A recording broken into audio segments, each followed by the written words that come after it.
why would people buy my book? Yeah. Okay. Why wouldn't they buy your book? There are other books already. So what can you make your book? How can you make your book better? Okay, so what I've seen around is to do a little bit of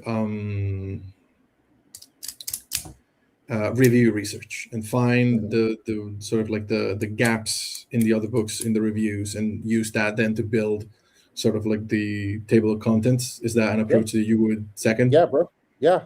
Find out Okay. what people hate about the books that are selling, because there's always stuff that people don't like about them. And then just ensure that your book fills that gap. And that's research 101. We're not trying to copy the top selling books on Amazon, because we're trying to make our book better than the top selling books. They have the data, they have the reviews of what people don't like about them. So now we are just simply making sure ours is better.